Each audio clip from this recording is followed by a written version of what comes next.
અભ્યર્થના સામાજિક જાગૃતિ અભિયાનના લાભાર્થી ઇન્સ્પારન તથા ડ્રીમ કેચર્સ ઇવેન્ટ દ્વારા અકોટા વિસ્તારમાં ધ લેડી વર્લ્ડ 2013નું આયોજન કરવામાં આવ્યું છે.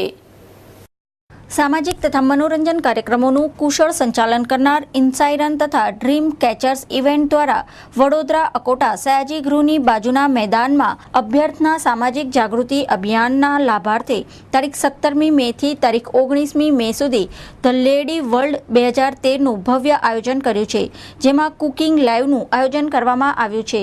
આ એક્ઝિબિશનનું ઉદ્ઘાટન વૈષ્ણવાચાર્ય પૂજ્ય વ્રજરાજ કુમારજી મહોદયના હસ્તે કરવામાં આવશે. ये एक स्पेसिफिक फेयर है या एग्जीबिशन है जो कि लेडीज़ को की हर एक रिक्वायरमेंट्स को ध्यान में रख के बनाया गया है.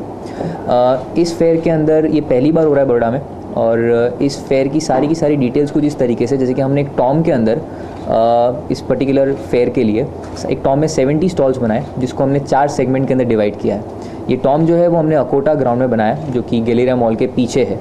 वहाँ पर जो 4 सेगमेंट्स हैं वो कुछ इस तरीके से. तो पहला सेगमेंट है वो है वेंडर स्टॉल, जिसके अंदर नॉर्मल वेंडर्स जो लोग प्रोडक्ट्स में डील करते हैं लेडीज़ के लिए या तो फिर कोई सर्विसेज में डील करते हैं लेडीज़ की, वो अपने प्रोडक्ट्स को या अपनी सर्विसेज को यहाँ पे आके प्रेजेंट करेंगे, अपनी क्वालिटी, अपनी वैरायटी और अपने प्राइस को डेमोन्स्ट्रेट करके बायर्स को अट्रैक्ट करने का ट्राई करेंगे. जो सेकेंड सेगमेंट है वो फूड कोर्ट है. फूड कोर्ट के अंदर लोग आके अपना टाइम स्पेंड कर सकते हैं, कुछ खा पी सकते हैं.